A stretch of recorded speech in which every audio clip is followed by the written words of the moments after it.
जो अपने बाप को भी छेड़छाड़ के दायरे में ले आ सका, और जो शब्द मैं कहते खुद घबराता हूँ वो कैमरे के ऊपर आके उसने वो शब्द कहे हैं। जब मैंने देखा कि भी मेरी झूठी दरखास्तें देने शुरू कर दी, मैंने कैमरे लगवाए, घर सारा मेरा कैमरों के अंदर बिल्कुल फिट, आप भी देख सको। ये जहां मैं जवाब दूंगा, जिस भी पंचायत में जवाब दूंगा, आप ये पॉडकास्ट अपना लेके वहां, ये तू क्या कह रहा था भाई, आज क्या बोल रहा तू। वो मकान में इसका सारा का सारा इसको देने के लिए तैयार हूँ, जिसमें मेरा मैं अपना सामान उठा लूंगा। वो कह रही कि आप क्या कह रहे हो कि मैं देने के लिए तैयार हूं, देते हो ही नहीं। अच्छा एक चीज बताओ, मैं इतने बड़े चैनल के ऊपर, आपका चैनल लाखों आदमी देखते हैं, मैंने देखा, आप मेरे से एफिडेविट ले पहले ही, ठीक है जी, कहने का ऐसे थोड़ी अभी अब हमें वैसे धूड़ में लठ मार दिया।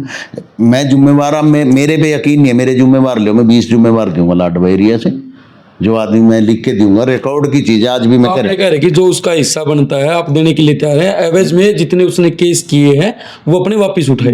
अब मेरे पास मेरे हिस्से में जो उसका शेयर वसीयत की रूह से आर्य सुलेखचंद जी के द्वारा दिए हुए, उस हिसाब से जो मेरे हिस्से में सुखदेव के में हिस्से में आता, हम उसका बयान देने के लिए तैयार है। 2 ताऊ हो रहे हैं उसके, वो दोनों उसके साथ हैं, और उसकी खुद की जिम्मेवारी है, वो उनसे बयान वो खुद दिलवा लेगी, क्योंकि वो तो उसके साथ आई है।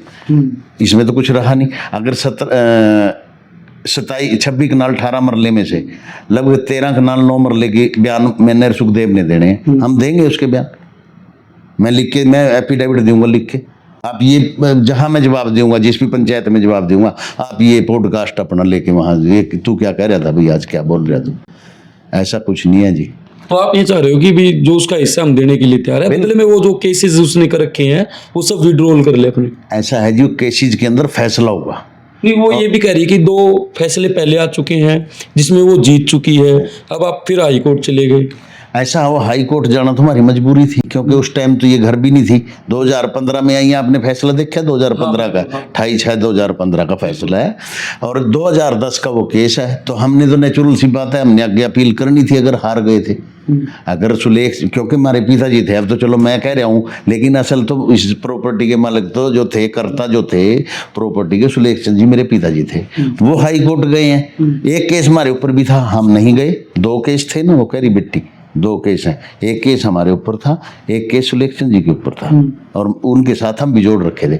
हमारा जो अलग से केस था उसमें हम नहीं गए हैं हाई कोर्ट, सिर्फ सुलेखचंद जी वाले केस में गए हैं। और वहाँ हाई कोर्ट ने पिछले निचला जो कोर्ट का केस का फैसला है उसके ऊपर स्टे दिया है।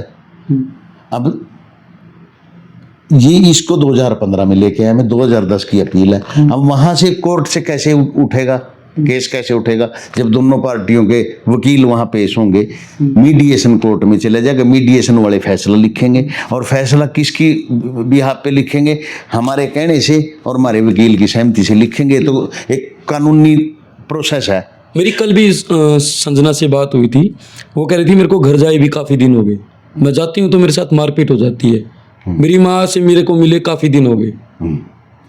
अच्छा, तो वहाँ पे इतने कैमरे लग रहे, कोई आवाजाही में आप वहाँ साबित कराओ भी पिछले लगभग, मैं ये नहीं कह रहा 2015 से लेके और आज 2026 होगी, 11 साल में एक दिन भी मार पिटाई नहीं हुई कोई। जब मैंने देखा कि भी मेरी झूठी दरखास्तें देने शुरू कर दी, मैंने कैमरे लगवाए, घर सारा मेरा कैमरों के अंदर बिल्कुल फिट, आप भी देख सको। वो कैमरे उसने भी दिखाए, उसने भी लगवा रखे हैं। बाद में थाने में दरखास्त दे के भी एतराज, मैंने कहा, मैंने वहाँ लिख कर दिया मेरी तो और सेफ्टी ज़्यादा है, कैमरे और ये 10-20 लगवावे, मेरे तो मकान की भी सेफ्टी, कोई वैसा आदमी भी घुसते डरेगा भी, कैमरे लगे हुए हैं। और दूसरी बात, किसी प्रकार के भी झगड़े की गुंजाइश ही खत्म हो जाती है जब कैमरे, ठीक है।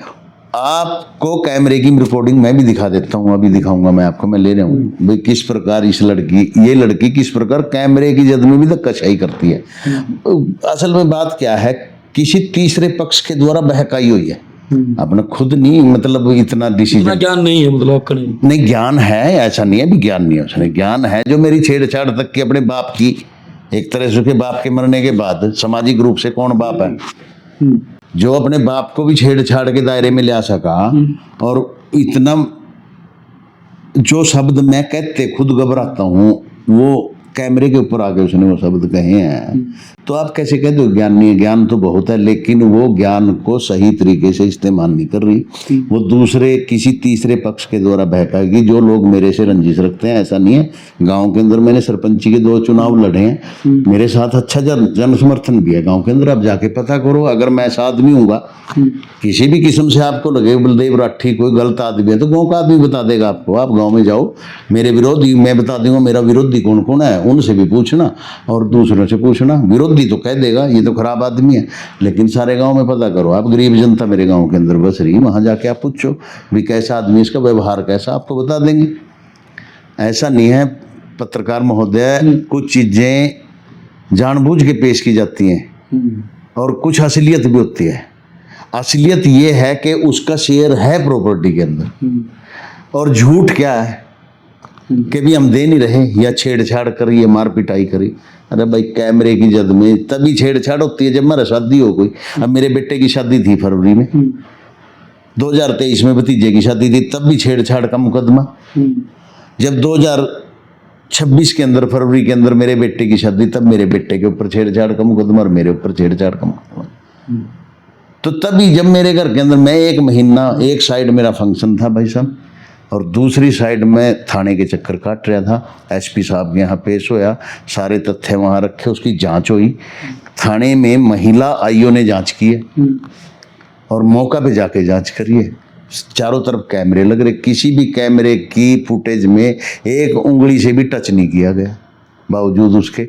इसलिए वो केस शायद कैंसिल भी हो गया। हाँ वो कैंसिल हो गया केस, और उसकी रिपोर्ट कोर्ट में दाखिल है, क्योंकि कोर्ट के थ्रू एफआईआर दर्ज होती है। बीएनएस में प्रावधान है कि भी कोर्ट में जाएगा जरूर, तो कोर्ट में उसकी वो सारी रिपोर्ट गई है। और ये पहली रिपोर्ट नहीं है, इससे पहले डीएसपी लाडवा ने भी फाइंडिंग्स अपनी कई मामलों में दी हैं। जो पहले डीएसपी थे, हाई कोर्ट तक मेरी फाइंडिंग्स सबमिट हैं। RSA 1117 में, जो RSA 1117 2010 है, उसके अंदर सारी तरह की फाइंडिंग्स है।